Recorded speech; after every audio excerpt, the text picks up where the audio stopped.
Bonjour. Au début de son évangile, l'apôtre Jean mentionne que la parole, en grec logos, est devenue chair. Alors qu'est-ce que cela veut dire? Alors il est parfois difficile de comprendre les versets du début du chapitre 1 de Jean, car différentes traductions ont été faites. J'utilise d'habitude la traduction Louis II, mais ici, pour quelques termes, je vais vous expliquer pourquoi je préfère des traductions différentes. Il est indiqué dans Jean 1, verset 1, « Au commencement était la parole », donc logos. Et la raison pour laquelle Jean parle de cela, c'est que du temps où Jean écrivait, c'était soit entre 70 après Jésus-Christ ou 90, très probablement, après Jésus-Christ. La cause première des philosophes était soit la raison ou bien la logique.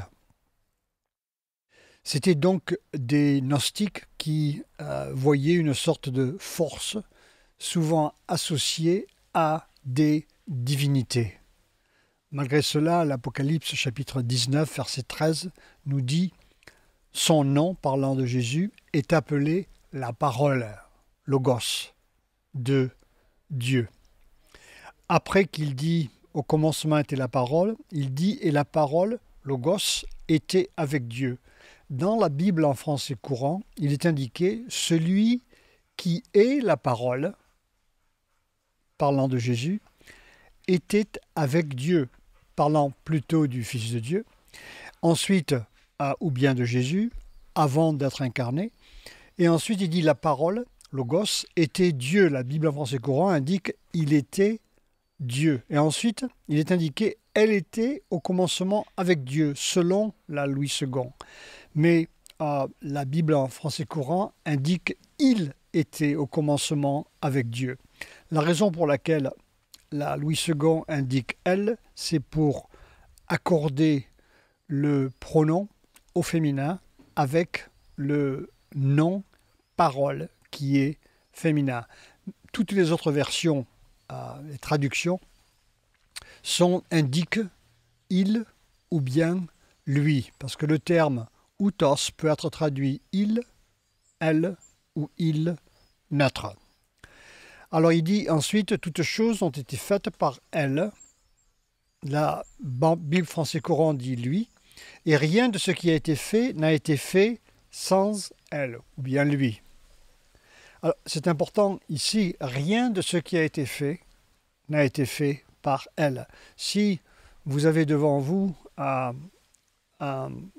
chercheur scientifique du CNRS qui vous explique sa théorie du Big Bang avec toutes ces formules, qu'il est extrêmement difficile de comprendre pour celui qui n'a pas été adéquatement formé.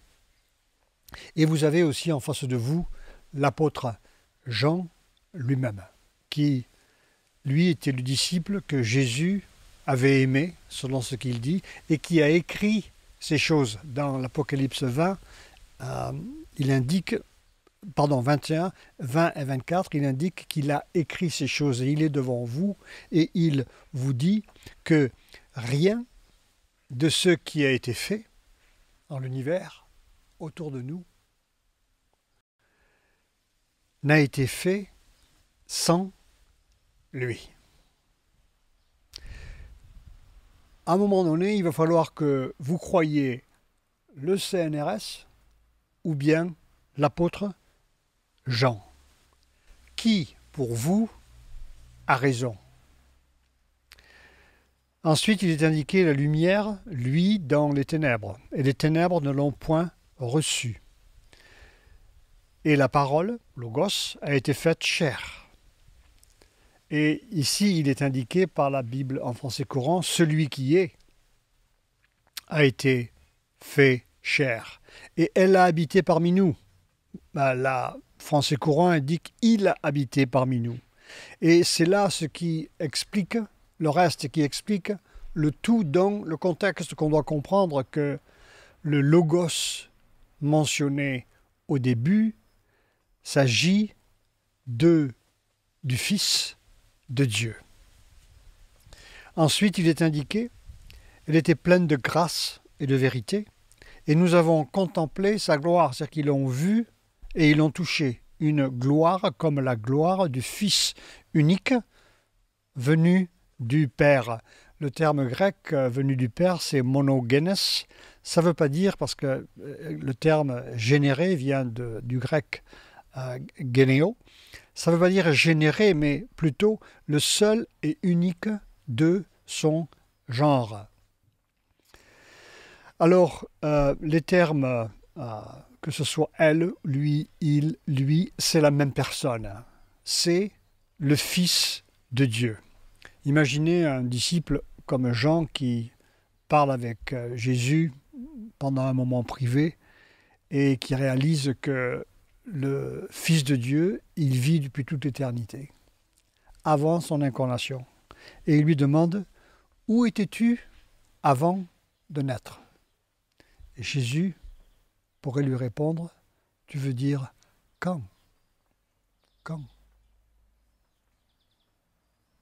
Il est impossible de répondre à la question parce qu'il est depuis toute l'éternité. Alors Paul confirme la divinité de Christ en faisant usage d'un terme différent de monogenes dans Colossiens 1,15.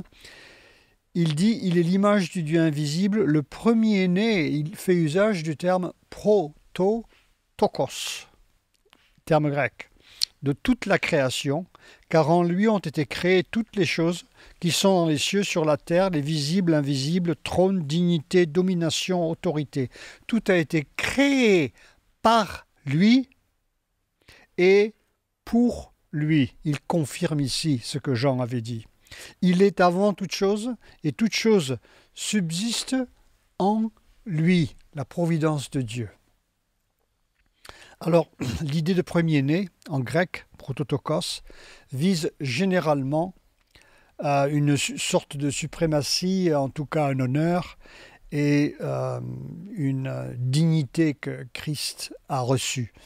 La coutume juive était que le premier-né hérite des biens.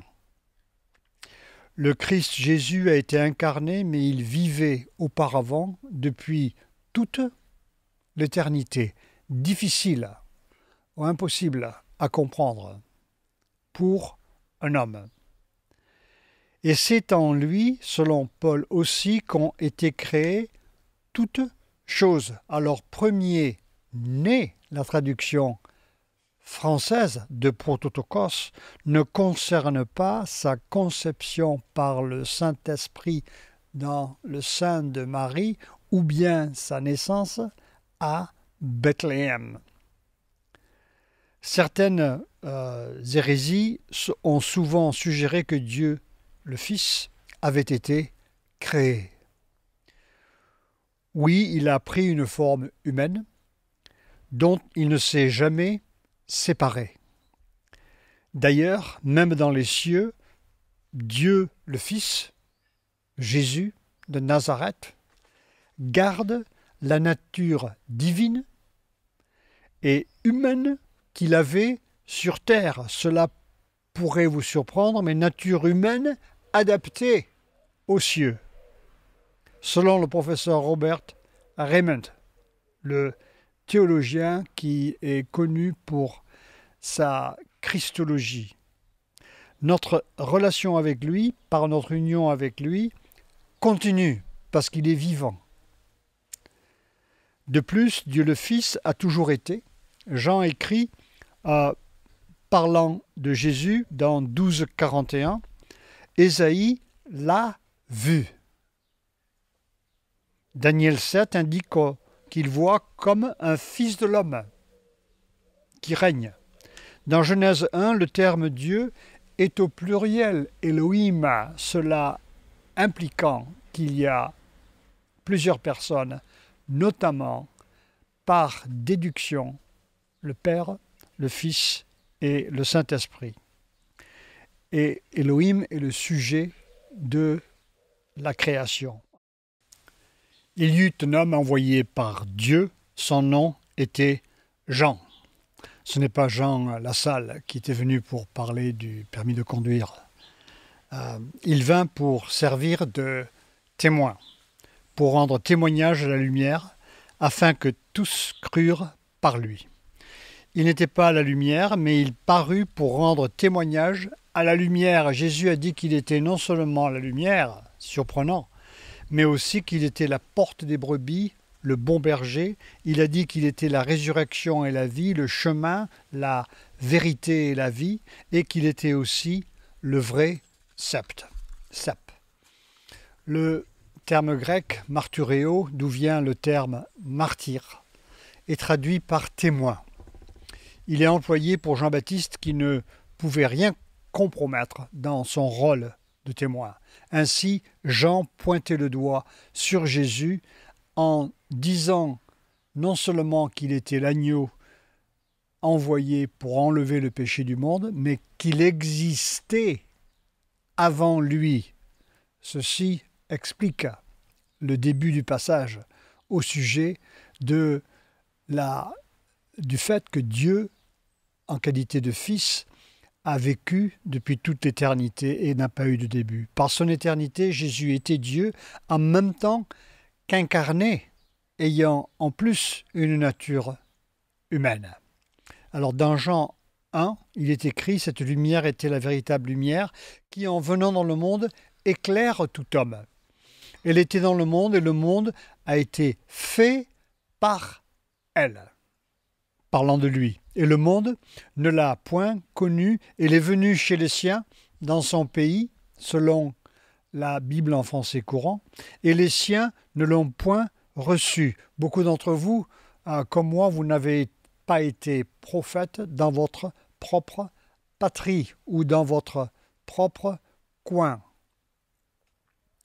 Mais à tous ceux qui l'ont reçu, à ceux qui croient en son nom, elle a donné le pouvoir de devenir enfants de Dieu, lesquels sont nés non du sang, ni de la volonté de la chair, ni de la volonté de l'homme, ce qui est surprenant, mais de Dieu. Alors on peut noter que chacun qui reçoit la lumière reçoit le pouvoir de devenir un enfant de Dieu. Dans la même phrase, cependant, Jean dit que ceux-là ne sont pas nés de la volonté de la chair ni de l'homme, mais de la volonté de Dieu. Alors quand on réfléchit sur la cause initiale du salut, à savoir comment ça se passe, nous avons tendance à penser que notre propre sagesse, selon notre évaluation, notre compréhension, nos connaissances, pour croire, vient de nous-mêmes. Cependant, cela n'est pas ainsi. On ne peut pas penser qu'il y a quelque chose d'assez bon en nous pour arriver à Dieu.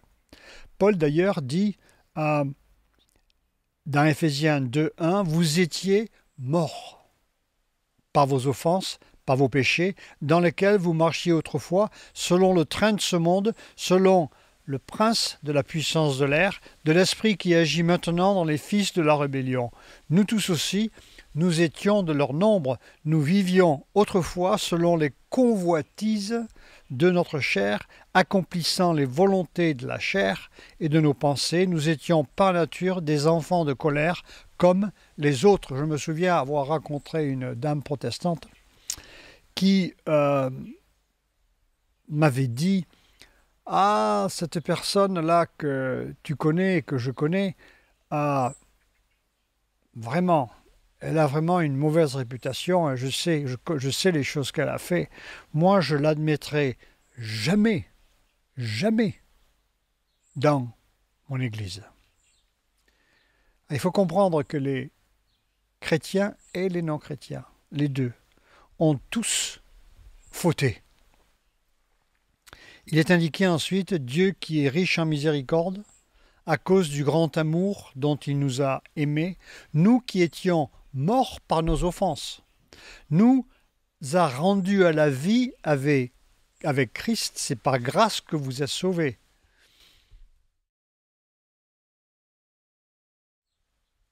Il nous a ressuscités ensemble, nous a fait asseoir ensemble dans les lieux célestes en Jésus-Christ, afin de montrer dans les siècles à venir l'infinie richesse de sa grâce par sa bonté envers nous en Jésus-Christ. Il pourrait y avoir dans notre entourage des pécheurs qui seront ensemble avec nous, d'où le mandat d'annoncer l'Évangile. Donc la lumière brille sur beaucoup, mais certains ne la reçoivent pas. Mais ceux qui sont nés de Dieu croient et la reçoivent. Jésus avait aussi dit que certains ne croyaient pas parce qu'ils ne faisaient pas partie de ces brebis. Ils ne faisaient pas partie de ceux pour qui la volonté de Dieu avait été déployée. Mais il dit que ces brebis le reconnaissent, l'écoutent et le suivent. On remarque aussi que Jean ne faisait pas allusion à des œuvres, mais que seulement croire suffit. Il s'agit de recevoir la lumière et de croire. Il exhorte à se repentir car si nous croyons, nous devons nous repentir. Il faut d'abord comprendre, voir ce que Christ a fait pour nous, voir nos péchés, d'abord, pour nous repentir. Puis dans le verset 14, il est indiqué « La parole a été faite chair, elle a habité parmi nous, pleine de grâce, de vérité. Nous avons contemplé sa gloire, une gloire comme la gloire du Fils unique venu du Père. » Jean lui a rendu témoignage et s'est écrié « C'est celui dont j'avais dit, celui qui vient après moi m'a précédé, car il était avant moi. Et nous avons tous reçu de sa plénitude, grâce pour grâce. Car la loi a été donnée par Moïse, la grâce et la vérité sont venues par Jésus-Christ. Personne n'a jamais vu Dieu, le Fils unique qui est dans le sein du Père est celui qui l'a fait connaître. » Alors au début, durant le début de l'ère chrétienne, surtout pendant les 300-400 premières années, en lumière des différentes hérésies des églises qui s'étaient détachées de la saine doctrine, les églises de ce temps ont trouvé utile de se réunir en 325 à Nicée, ce fameux concile, qui fut soucieux d'affirmer que Christ n'avait jamais été créé, qu'il est non créé, mais qu'il est engendré. Alors, le terme engendré, alors, pour contraster le fait qu'il n'a pas été créé, était évidemment apparemment le meilleur terme qu'ils ont trouvé. Mais il faut faire attention aujourd'hui selon nombre de théologiens, avec le terme engendré, parce qu'il pourrait avoir la connotation d'être originaire de notre être, alors que le Christ n'a jamais été créé et n'a pas une source qui vient d'une autre divinité. Alors, il n'a pas été généré. Les trois personnes, Père, Fils, Saint-Esprit, avaient, selon Nicée, la même essence. Plus tard, au concile de Chalcédone, il fut établi que les natures divines et humaines de Christ ne pouvaient être ni mélangées, ni confuses, ni divisées, ni séparées. Différentes hérésies affirmaient et affirment encore le contraire. Jésus est donc 100% homme depuis son incarnation et il est 100% Dieu depuis toute l'éternité, tout autant que le Père et le Saint-Esprit. Alors, regardons ce que signifie grâce pour grâce. La loi de Moïse, écrite selon les Écritures par le doigt de Dieu, il est indiqué, on peut le lire, au Sinaï sur les tablettes, les 10 commandements, avait été désobéie au sortir d'Égypte, puis durant des siècles. Malgré cela, les prophètes de l'Ancien Testament avaient prévu une abondance de grâce et de miséricorde envers le peuple qui appartenait à Dieu. Dieu suscite un prophète nommé Jérémie. Il écrit Voici les jours viennent, dit l'Éternel, où je ferai avec la maison d'Israël, la maison de Juda, une alliance nouvelle, non comme l'alliance que je traitais avec leur père le jour où je les saisis par la main pour les faire sortir du pays d'Égypte, alliance qu'ils ont violée. Quoique je fusse leur maître, dit l'Éternel. Mais voici l'alliance que je ferai avec la maison d'Israël. Après ces jours-là, dit l'Éternel, je mettrai ma loi dedans d'eux et j'écrirai dans leur cœur. Et je serai leur Dieu. Et ils seront mon peuple. Celui-ci n'enseignera plus son prochain, ni celui-là son frère, en disant « Connaissez l'Éternel, car tous me connaîtront. » Depuis le plus petit jusqu'au plus grand, dit l'Éternel, car je pardonnerai leur iniquité, et je ne me souviendrai plus de leurs péchés. On note ici que l'iniquité est pardonnée, car Dieu fait que la loi est écrite dans le cœur, pour l'obéir et la suivre. C'est un sens figuré pour dire que Dieu met son esprit dans son peuple pour lui obéir. Librement et avec joie. On voit aussi qu'il n'y aura plus de souvenirs du péché. Nous pensons parfois aux péchés que nous avons commis, que nous avons confessés à Dieu en s'étant repentis, et ces choses reviennent à la surface.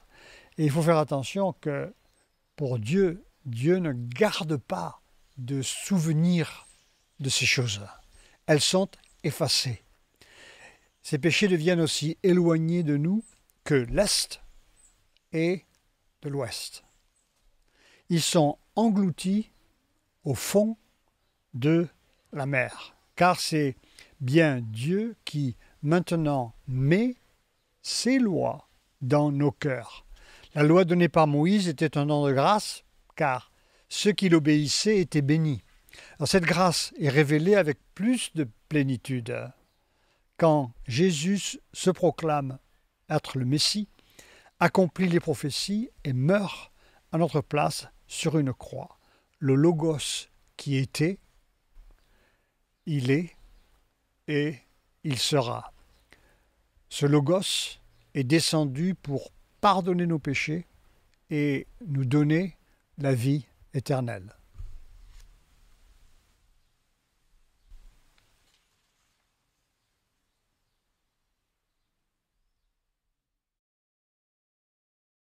Au sujet du pardon des péchés, la déclaration de Jésus au criminel crucifié, « Aujourd'hui tu seras avec moi au paradis » est adressée à un criminel qui s'était sincèrement repenti. Dans Luc, il est indiqué « Nous recevons ce que nous méritons » parlant à l'autre criminel. Puis ensuite il dit « Lui, il n'a rien fait de mal ». Aussi, nous voyons que Jésus déclare le pardon dans Marc chapitre 2 au paralytique qui est introduit par le toit par 4 personnes. Dans Marc 2, il est indiqué, Jésus, voyant leur foi, dit au paralytique, « Mon enfant, tes péchés te sont pardonnés. » Il y avait là quelques scribes qui étaient assis et qui se disaient au-dedans d'eux, « Comment cet homme parle-t-il ainsi ? Il blasphème. Qui peut pardonner les péchés si ce n'est Dieu seul ?»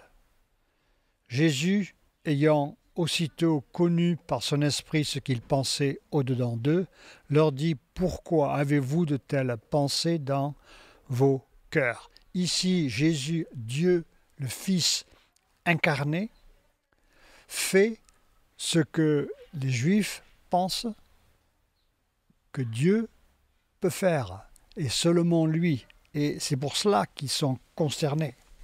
Il dit si ce n'est Dieu seul. C'est pour cela que ce Jésus, il est Dieu incarné. Pourquoi avez-vous de telles pensées dans vos cœurs? Lequel est le plus aisé de dire au paralytique « Tes péchés sont pardonnés » ou bien de dire « Lève-toi, prends ton lit et marche ». Or, afin que vous sachiez que le Fils de l'homme a sur terre le pouvoir de pardonner les péchés, je te l'ordonne. Il dit au paralytique, lève-toi, prends ton lit et va dans ta maison. Ce que le paralytique fit. Alors, dans ce passage, Jésus avait discerné que le paralytique s'était repenti et croyait en lui. Il aurait pu dire aux personnes qui portaient le grabat, « Ah non, non, arrêtez, je ne veux pas voir Jésus. » Mais il voulait être là. Il lui déclare que ses péchés sont pardonnés et lui ordonne de se lever. Devant les scribes qui sont incrédules, la guérison puissante démontre que le pardon de Jésus a autorité de pardonner les péchés, comme pour le paralytique. Dieu ici confirme par le miracle que Jésus est Dieu, puisqu'il pardonne le péché. Le paralytique ici est descendu à celui qui est descendu de plus haut. Jean-Baptiste, qui pointait sur Jésus, mais aussi la voix entendue lors du baptême de Jésus, la voix du Père, aussi le Saint-Esprit sont des témoins. On a entendu aussi une voix qui avait parlé « Ceci est mon Fils bien-aimé, écoutez-le » à la transfiguration. Jésus dit aussi de croire en lui à cause des miracles, qui sont un autre témoin. Comme ici avec le paralytique, les miracles vérifiés envahissent le domaine empirique de la science. De nos jours, la vision du monde, acquise dans notre culture scientifique, matérialiste, humaniste, est très affectée par notre vécu et nos préjugés. Pour vous donner un exemple, c'est un groupe de missionnaires qui est allé en Nouvelle-Guinée et il se mouchait de temps en temps. Et les missionnaires ont demandé à certaines personnes qu'ils avaient réunies dans la population, ils ont dit « Est-ce que vous avez des questions ?» Et un Guinéen a répondu « Oui, pourquoi vous mouchez comme cela et vous vous mettez à la poche ?»